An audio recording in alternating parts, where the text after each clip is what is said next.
और मोहरों का ये जो खुलासा है ये बहुत ही महत्वपूर्ण है, बहुत ज़रूरी है, क्योंकि इसका संबंध जो है स्वर्गारोहण से है। इसका संबंध जो है हमारे शरीर के रूपांतर से है। इसका संबंध जो है नए सिरे से जो जन्म है उससे है। और जो बेदारी जिस टोकन के विषय में भविष्यवक्ता ने बोला है, उस टोकन को अगर प्राप्त करना है तो ये मोहरों का खुलासा बहुत ज़रूरी है। और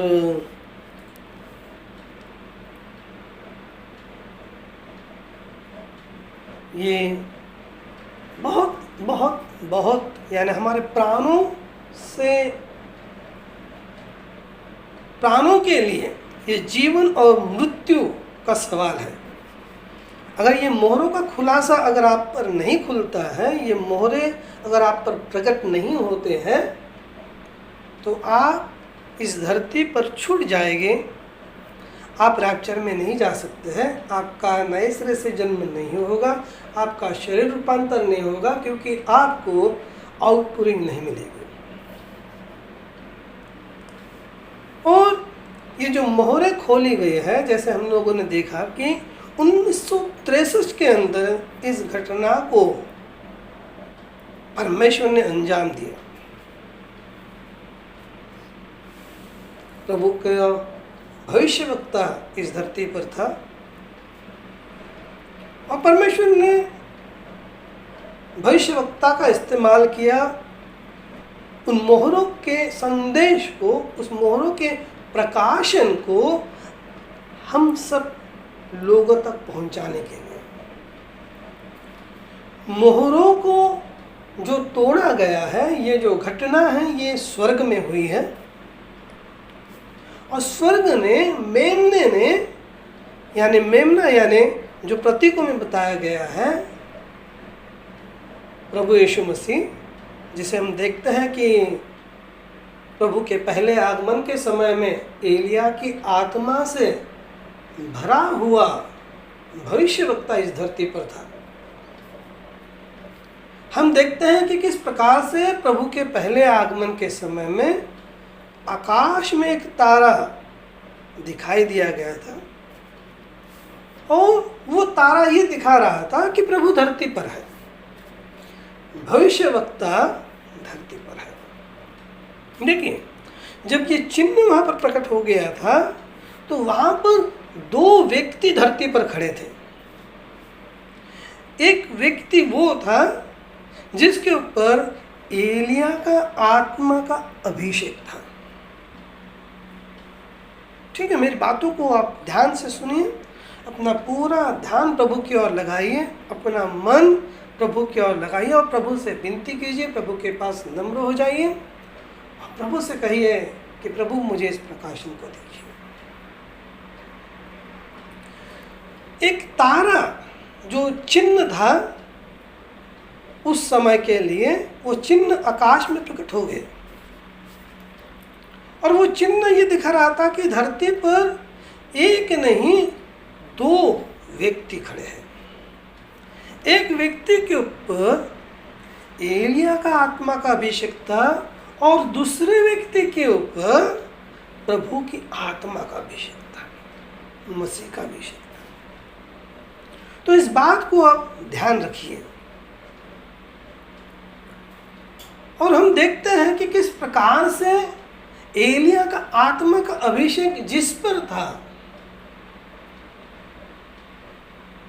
बाइबल में उसकी भविष्यवाणी की गई थी कि जो मेरा वाचा का दूत है उसके आगे आगे मैं अपने दूत को भेजूंगा। और ये जो भविष्यवाणी है वो मलाकी के 3 अध्याय में पूरी होती है। उस बारे में बताया गया था। जो 3 अध्याय है वो प्रभु के पहले आगमन के संबंध में है। और जो एलिया का आत्मा का अभिषेक जिस व्यक्ति पर था उसका नाम पुराने नियम में या मलाकी के 3 अध्याय में या बाइबल में पुराने नियम में कहीं पर भी नहीं दिया गया है। लेकिन बाइबल कहती है कि जो वाचा का दूत आने वाला है या जो मसीह आने वाला है, मसीह की आत्मा का अभिषेक जिस व्यक्ति पर होने वाला है, उसके आगे आगे प्रभु ने कहा है कि मैं अपने दूत को भेजूंगा। और जैसे हम सभी को परिचित है किस प्रकार से यशायाह के अंदर ये भविष्यवाणी है और बहुत सारे दूसरे अलग अलग जगह पर ये भविष्यवाणी है। और हम देखते हैं कि किस प्रकार से मत्ती का सुसमाचार, लूका का सुसमाचार पवित्र आत्मा की प्रेरणा से लिखा गया है और किस प्रकार से उन भविष्यवाणियों को यूहन्ना बपतिस्मा करने वाले के साथ जोड़ा गया। और बाइबल बताती है कि किस प्रकार से प्रभु ने जकरिया और उसकी जो पत्नी थी उन्हें बताया कि जो तुम्हारे पत्नी के गर्भ में होगा वो प्रभु के आगे आगे चलेगा, वो एलिया की आत्मा से भरा हुआ अभिषिक्त होगा और वो प्रभु के लिए प्रजा तैयार करेगा और वो उनका मन उनकी ओर घुमाएगा, प्रभु की ओर घुमाएगा। और हम देखते हैं कि किस प्रकार से एलिया का आत्मा यूहन्ना बपतिस्मा करने वाले के ऊपर आकर के ठहर गया। तो जो चिन्ह स्वर्ग में या आकाश में प्रकट हुआ था वो दिखा रहा था कि 2 व्यक्ति धरती पर है, एक प्रोफेट और दूसरा गॉड द प्रोफेट। ठीक है, एक भविष्यवक्ता और एक गॉड द प्रोफेट यानी परमेश्वर जो भविष्यवक्ता है। ठीक है, जिसके ऊपर, जिस व्यक्ति के ऊपर मसीह का अभिषेक हो गया था। और हम देखते हैं कि किस प्रकार से यूहन्ना बपतिस्मा करने वाले को बताया गया था कि उसकी पहचान कैसे कराई दी जाएगी। और उसने बताया जब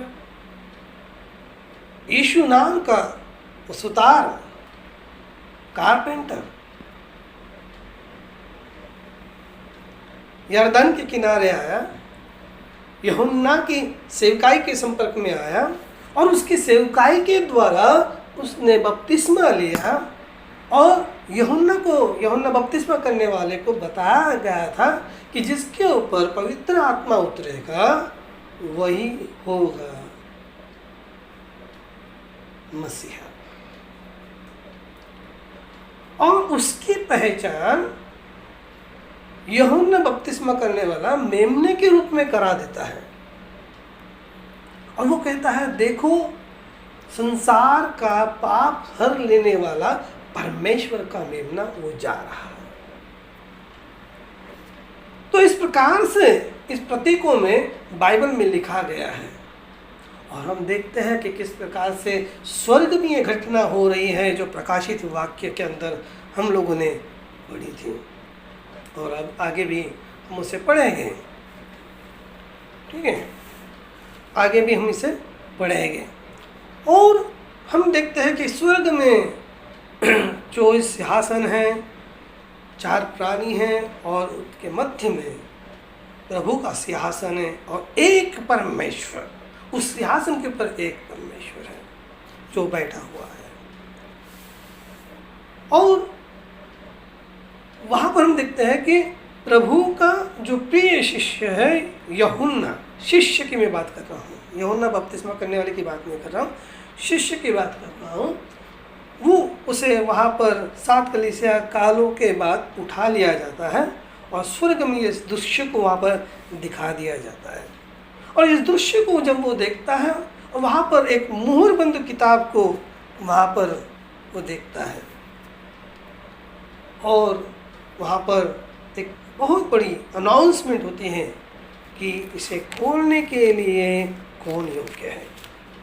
और यूहन्ना जो प्रभु यीशु मसीह का चेला था वो देखता है कि कौन आगे आएगा, कब आगे आएगा। बहुत समय होता है कि आगे आए लेकिन कोई आगे नहीं आता है। और उस समय बाइबल कहती है कि यूहन्ना रो पड़ा।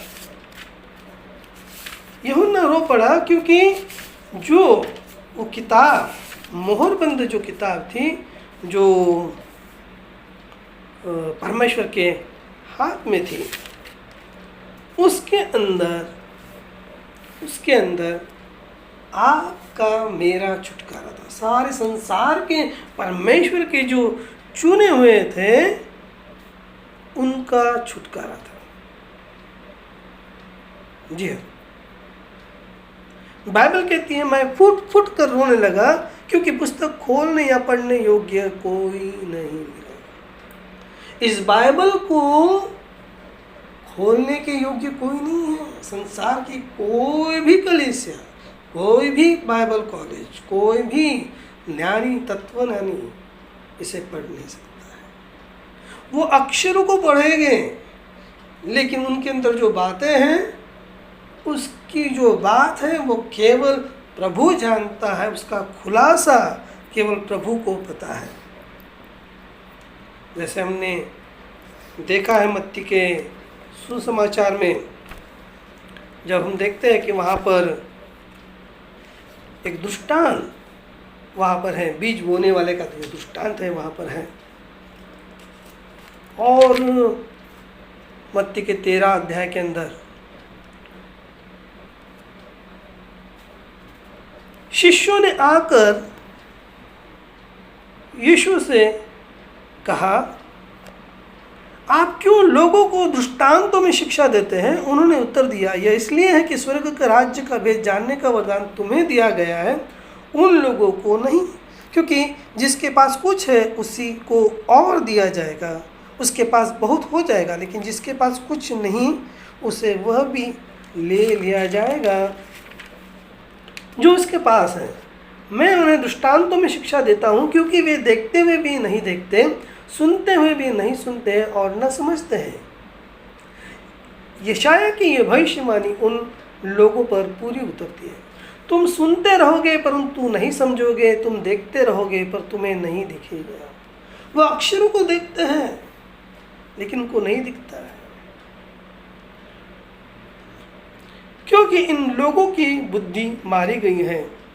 ये कानों से सुनना नहीं चाहते, इन्होंने अपनी आंखें बंद कर ली है। कहीं ऐसा ना हो कि ये आंखों से देख ले, कानों से सुन ले, बुद्धि से समझ ले, मेरी और लौट आए और मैं इन्हें भला चंगा करूं। परंतु धन्य हैं तुम्हारी आंखें क्योंकि वे देखती हैं, और धन्य हैं तुम्हारे कान क्योंकि वे सुनते हैं। मैं तुम लोगों से ये कहता हूँ, तुम जो बातें देख रहे हो उन्हें कितने ही नबी और धर्मात्मा देखना चाहते थे, परंतु उन्होंने उन्हें नहीं देखा। और तुम जो बातें सुन रहे हो वे उन्हें सुनना चाहते थे, परंतु उन्होंने उन्हें नहीं सुना। यहाँ पर यह बात स्पष्ट है कि किस प्रकार से ये बाइबल बंद है, और जो खोली गई है, खोलने का जो केवल सामर्थ्य है वो केवल प्रभु के पास है, और प्रभु ने इसे अपने हाथ में रखा है। ये हमारा दूसरा एनुअल मोहरों के खुलासे की ये सभा है। ये दूसरी हमारी सभा है जो हम इसे ले रहे हैं। और जैसे कि यहाँ पर लिखा गया, मैं फुट फुट कर रोने लगा क्योंकि पुस्तक खोलने या पढ़ने योग्य कोई नहीं मिला। इस पर वयोवृद्धों में से एक ने मुझसे कहा, मत रो, देखो यहूदा वंश का सिंह दाऊद के संतान ने विजय पाई है। वो पुस्तक और उसकी मोहरें खोलने योग्य है। और यहाँ पर बताया गया, जो प्राचीन था उसने कहा कि यहूदा वंश का जो सिंह है दाऊद की संतान है, और हमें पता है प्रभु यीशु मसीह दाऊद की संतान है। और जब वहाँ पर हम लोगों ने देखा, यहाँ पर लिखा है कि शेर के बारे में बताया गया है।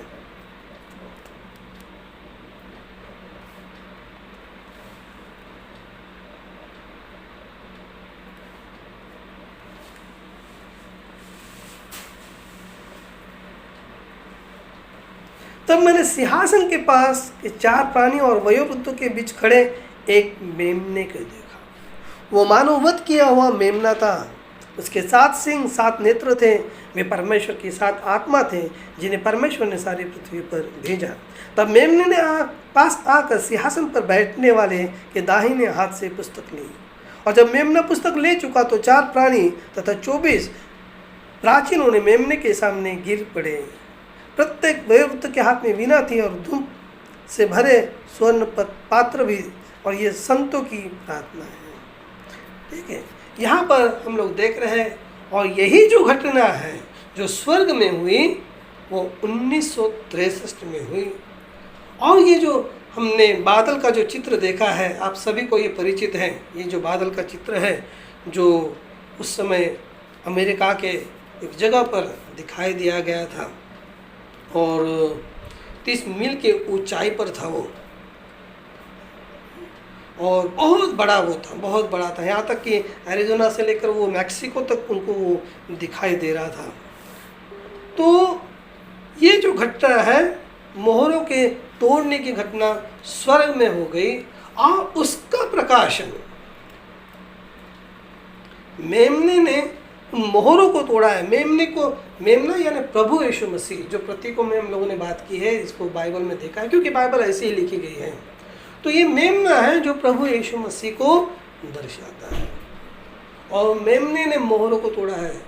भविष्यवक्ता ने मोहरों को नहीं तोड़ा है, मेमने ने मोहरों को तोड़ा, और प्रभु ने इसका प्रकाशन भविष्यवक्ता के पास दे दिया। ठीक है, तो यही जो सभाएं हम लोग जो कर रहे हैं, तो उसके पीछे प्रभु ने जो बात बताई है कि ये भेदों को जानने का जो दान है वो आपको दिया है। यानी हर एक उस व्यक्ति को जिसका नाम परमेश्वर ने जीवन की किताब में लिखा हुआ है। मैं एक भाई से जब बात कर रहा था फोन पर, देखिए बाइबल में लिखा है प्रकाशित वाक्य 13 के अंदर, जिनके नाम जगत की उत्पत्ति से पहले ही जीवन की किताब में लिखा है। देखिए ये मेमना भी जो है वो जगत की उत्पत्ति से पहले ही वध किया हुआ था, लेकिन 2000 साल पहले मैनिफेस्ट हो गया। और बाइबल कहती है इस सब बनने से पहले ही परमेश्वर ने जीवन की किताब में जिनका जिनका नाम लिखा हुआ है वो मेमने को पहचान लेंगे, वो सिंह को पहचान लेंगे। प्रभु के पहले आगमन के समय में प्रभु मेमने के रूप में आया, दूसरे आगमन के समय में बाइबल कहती है वो सिंह की जैसे गर्जना करते हुए आया है। क्योंकि बाइबल में यही लिखा है, प्राचीनों ने कहा कि देख यहूदा वंश का सिंह है, दाऊद की संतान।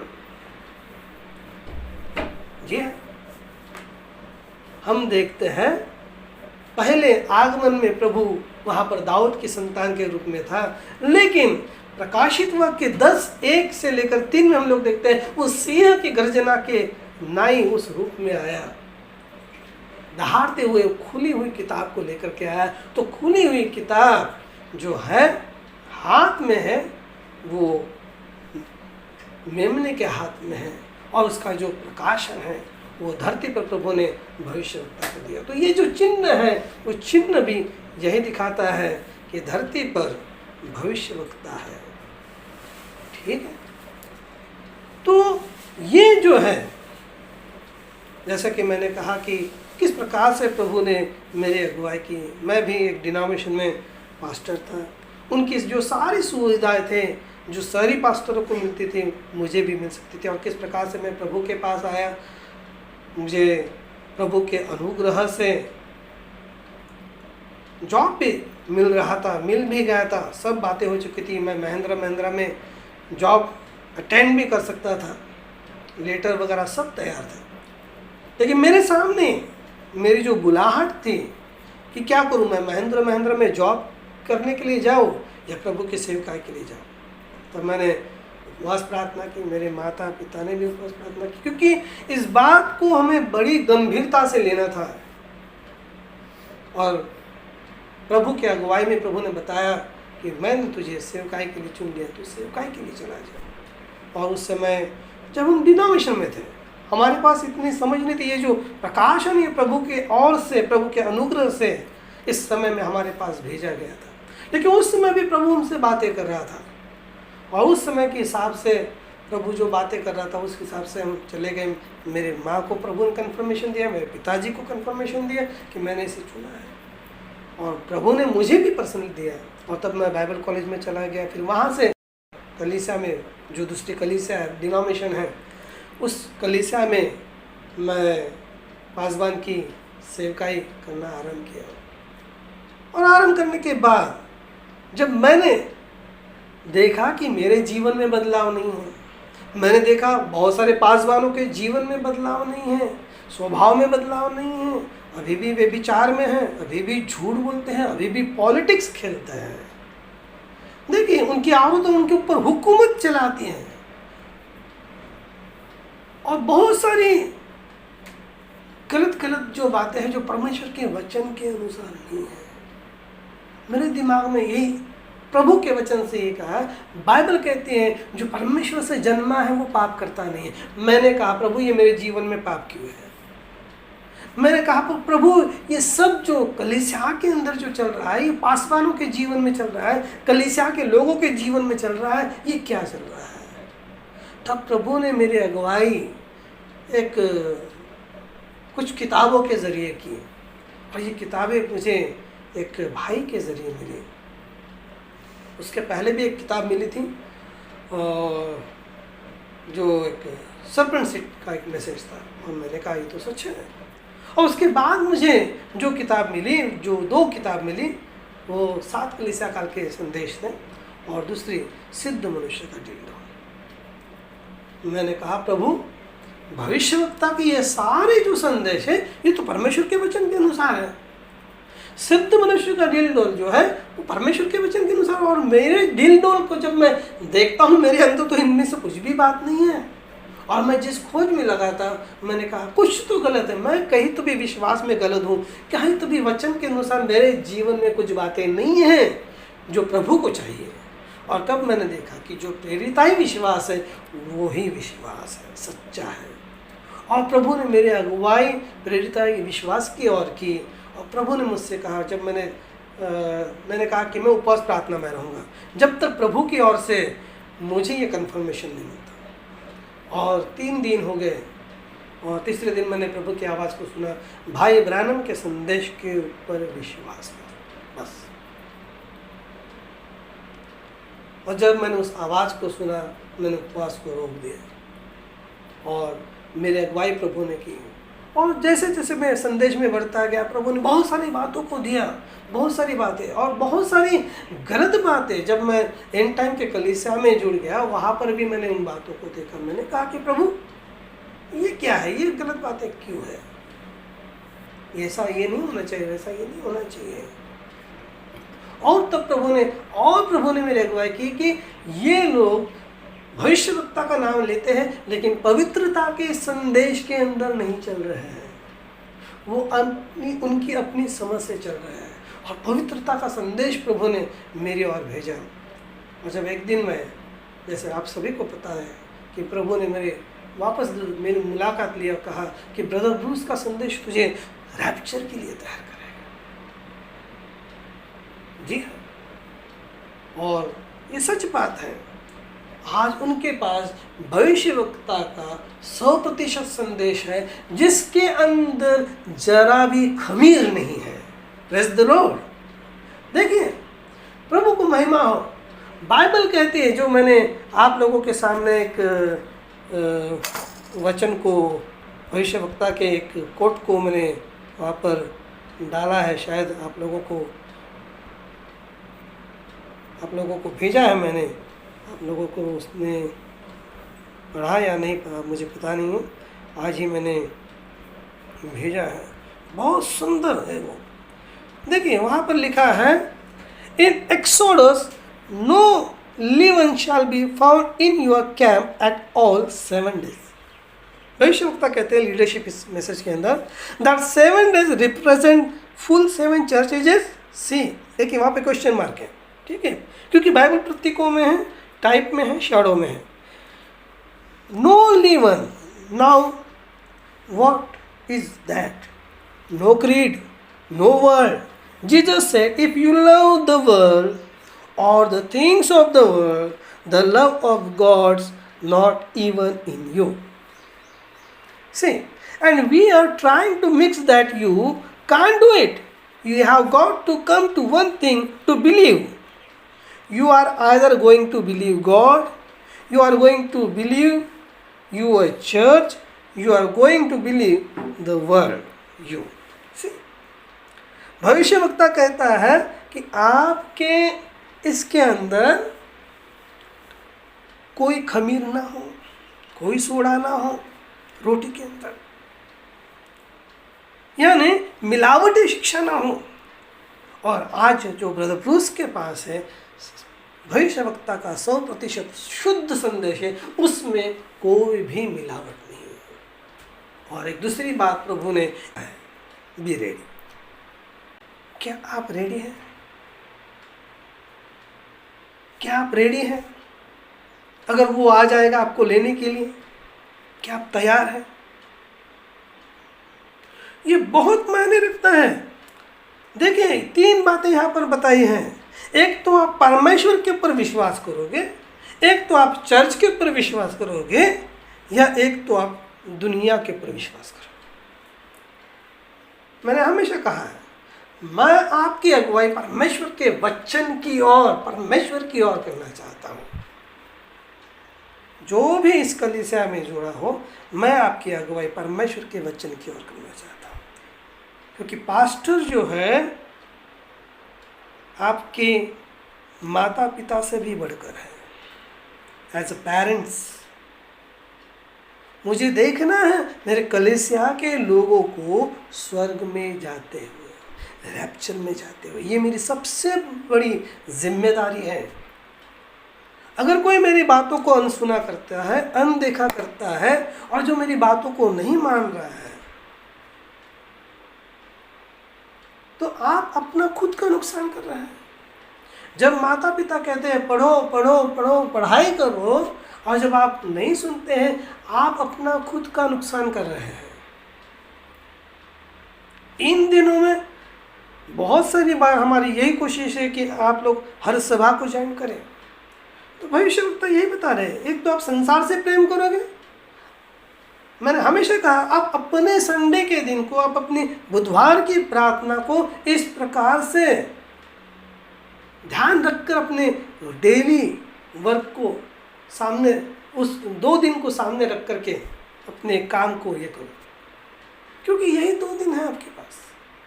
किस प्रकार से आप तैयार होंगे? आपको हर एक दिन 1 घंटा प्रभु की उपस्थिति में बिताना है। 1 घंटा रोज प्रभु के गीतों को सुनो, प्रार्थना में थोड़ा समय बिताओ, 1 घंटा रोज। हमारे पास दुनिया भर के कामों करने के लिए समय है, यहाँ जाने के लिए समय है, वहाँ जाने के लिए समय है, रिश्तेदारों के पास जाने के लिए समय है, लेकिन अगर आपको प्रभु के साथ बैठने के लिए समय नहीं है, आप कैसे रैप्चर में जा सकते हैं? क्योंकि शैतान दिन प्रतिदिन हर समय उस राख को डालते रहता है, उस बात को डालते रहता है जिससे आपके कान बहरे हो जाए, आपकी आँख बहरी हो जाए, और आप अपनी जुबान से, अपने शरीर से प्रभु की महिमा न करें। और सबसे बड़ा जरिया तो है इंटरनेट, व्हाट्सएप, यूट्यूब। वो सभी को उसमें इतना इन्वॉल्व कर देता है। काम सभी सही है अपनी जगह पे, अपने टाइम पर किए गए, लेकिन दिन में 1 घंटा आप प्रभु को दीजिए। 1 घंटा प्रभु के गीत लगा कर बैठिए। सारी जो दुष्टात्माएं जो आपके इर्द गिर्द है, वो आपको, आपके वहाँ से चली जाएगी। जो प्रभु के गीत हमारे हैं, मैं उसकी बात करता हूँ, जिन गीतों को हम गाते हैं, उनको लगाइए, 1 घंटा सुनते रहिए और प्रभु के साथ बैठिए, प्रभु की स्तुति कीजिए, प्रार्थना कीजिए। हम इतना कर सकते हैं अगर हमें रैप्चर में जाना है, अगर हमें स्वर्ग भवन में जाना है।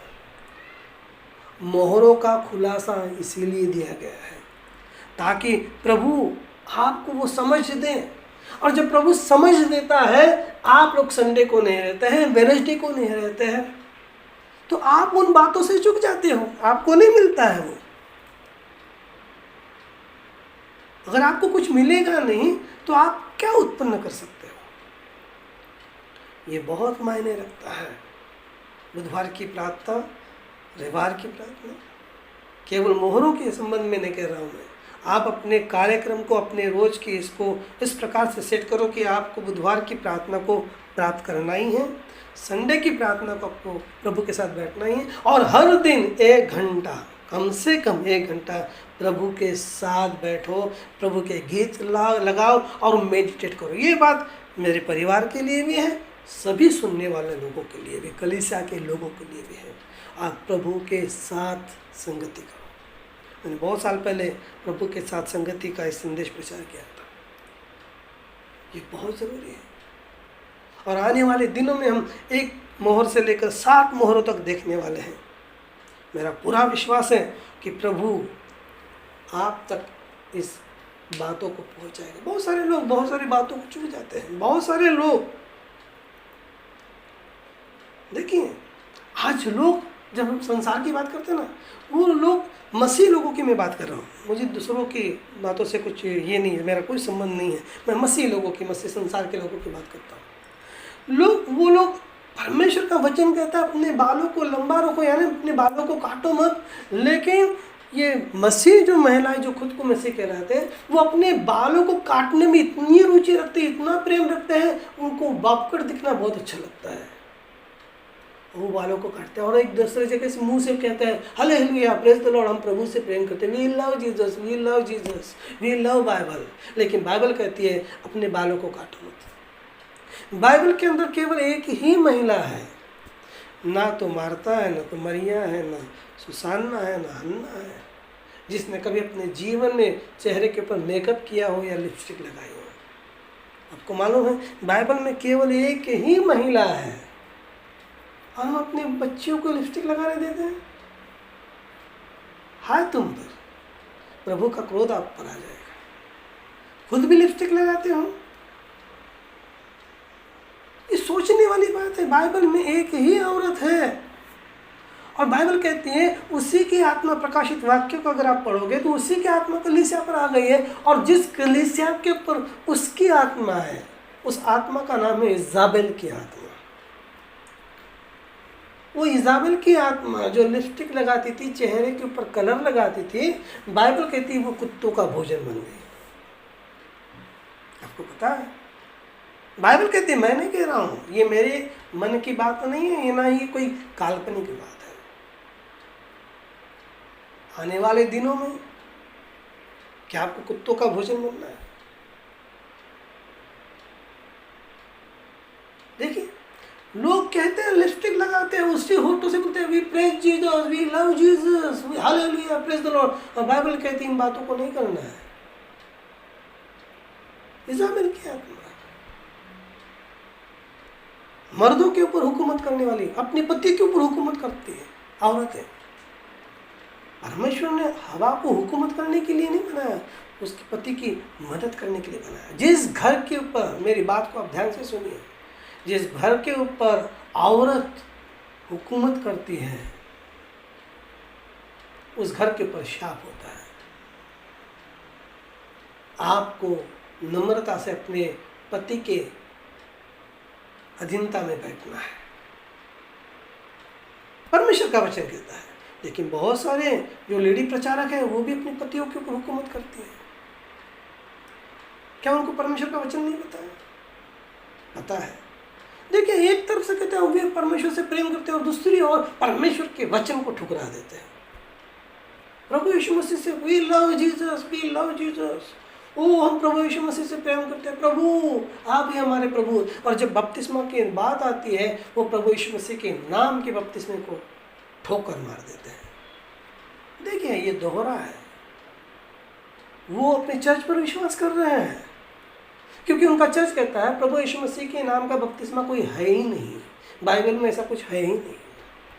और वो जो ऐसे लोगों को प्रचार कर रहे हैं जो प्रभु यीशु मसीह के नाम का बपतिस्मा है, जो पौलुस है, जो पत्रस है, जो यूहन्ना है, जिन्होंने प्रचार किया है और जिन्होंने बपतिस्मा दिया है, वो बोलते हैं ये मसीह विरोधी लोग हैं जी, क्योंकि हम उसी बातों को फॉलो कर रहे हैं जो पत्रस ने किया है, जो पौलुस ने किया है।